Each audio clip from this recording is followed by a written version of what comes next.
20 minutes to present. And who's screen sharing so I can promote to? Yeah, raise your hand Thank if you. who's going to be screen sharing. Yo-Yo, can you start your presentation? Yes, I'm going to start a screen sharing. I cannot share my screen.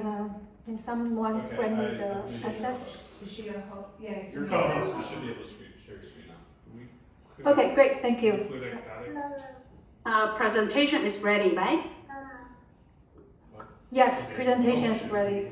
Okay, hi, my name is Xiaoming Zhao, Outreach Coordinator for DDC.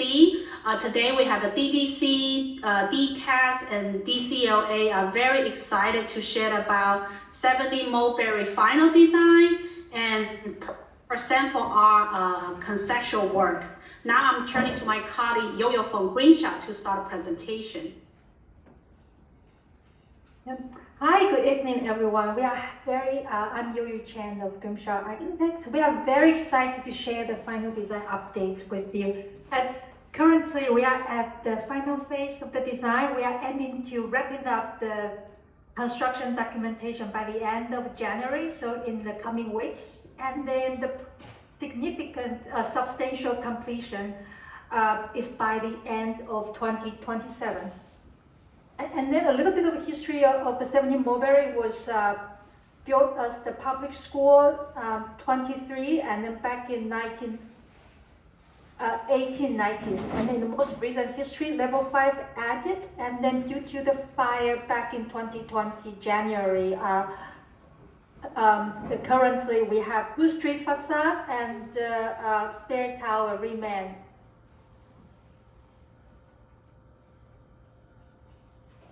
The update of the final design is that we kept the massing strategy.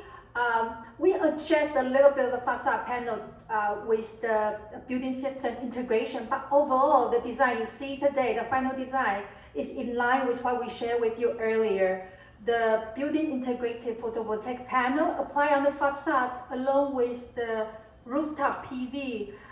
The project generates 1/3 of its annual energy consumption. It's quite significantly. And then we like to point out, we kept the current 4 banners along the stair tower. It's going to go with the new branding for this project. And then we incorporate the feedback from the community. We would pack our PV panel like closer together so it has a less visual impact from the street. But overall, the design you see today is in line with what we shared with you earlier. And then here, just the updated view from the corner approach from the Bear Street, and the latest rendering from the nighttime. And I'm going to hand the presentation to David Mandel of DCLA. Sure. Hi, thank you. Good evening. My name is David Mandel. I'm the Community Liaison for the Public Art Unit at the Department of Cultural Affairs. Very excited to join you tonight to present an update on the conceptual design for the public artwork component of 70 Mulberry Street. Just wanted to start by introducing that the Percent for Art program considers public artwork the successful intersection of the public space design of a facility or space, an artist and their professional practice, and the community, ultimately the users, stakeholders, and location where this project will be taking place. Next slide. The Percent for Art program was established by law in 1982. It states that 1% of capital funds for a newly constructed or reconstructed city-owned building is eligible for a permanent work of art. And so that's how this public artwork was incorporated into the project. The Department of Cultural Affairs oversees the Percent for Art program. And the image on the left is from 1985. That's the first Percent for Art project located in East Harlem. The work on the right, the image, is of that same artwork standing there today. So these are permanent, site-specific works of art that are meant to be durable, in the public realm for many years to come, a permanent part of the city's public art collection. Next slide. Since 1985, there have been over 350 public artworks commissioned through the Percent for Art program, representing a wide variety of styles, mediums, and artistic diversity. Also in a wide variety of spaces ranging from courthouses to parks, public plazas, libraries, schools, and facilities such as 70 Mulberry tonight. Next slide, please. So as I mentioned before, this project is funded by city capital dollars for the Percent for Art program. The manner in which we commission an artwork, we have a couple different processes. The process for this project was called the Artist-Architect Collaboration. This is where we bring on an artist to essentially be a member of the design team, work very closely to integrate their practice and their vision for the artwork into the design of the building. To select the artist, we conducted a panel meeting as well as a design charrette. First, at a panel meeting, we looked at a pool of about 36 artists under consideration for the project. We looked at their previous works, and then the panel collectively decided to select ultimately 4 artists to invite to come to a design charrette. The design charrette is essentially a very deep, interactive, conversational interview between the artist and design team to discuss their creative practice, working process, and how they would approach this project. Involved in this conversation were also community stakeholders and our panel members, which I'll talk about in a moment. So at the design charrette, which is a transparent process, there were these 4 interviews. Questions were asked amongst the team. Artists submitted responses to follow-up questions. Then there was a group discussion meeting where ultimately Jennifer Wen Ma was selected unanimously for the project. You see the next slide.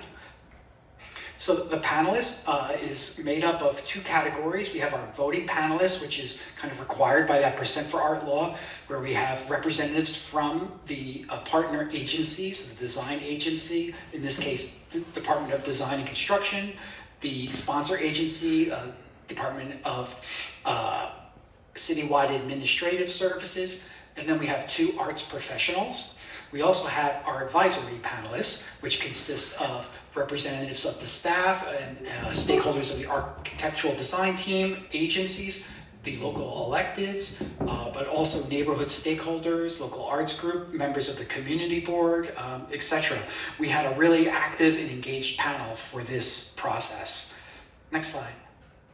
This is just an overview of the timeline for the artist selection and kind of where we are in the process of the Percent for Art project. We initially reached out to the community back in January of 2023 when we asked for artist suggestions and suggestions for panelists to participate. We held the panel meeting in February 2023, then the design charrette, followed by that community conversation, panel discussion and decision. Following a period of design development, Jennifer has refined her conceptual design, which we are now presenting. We presented it to the advisory committee last week, and we're very excited to present it to the community board tonight. In January, we'll be presenting this project to the Public Design Commission at a public hearing, which is for their conceptual design review. Following that approval, the project will move forward past its conceptual phase into preliminary design, which is when it goes into much more detail for engineering, materials, fabrication drawings, and ultimately gets approved for installation. So before I turn it over to Jennifer, I just want to emphasize what you're seeing tonight is what we call the conceptual design. It's really the idea or the artist's approach to the project. And while things may evolve and change over design development based on feedback, cost, materiality, a variety of decisions, what you're seeing is, the vision, the idea, the approach. So this is really what you can expect this artwork to do and how it's going to function in the space. We're hoping, we're requesting a letter of support from the community board that we would love to include with our materials as we go to the Public Design Commission. And we're looking forward to keeping you updated as the project moves forward. So now I'll turn it over to Jennifer, who will introduce herself and her project. Take it away, Jennifer. Jennifer, we've got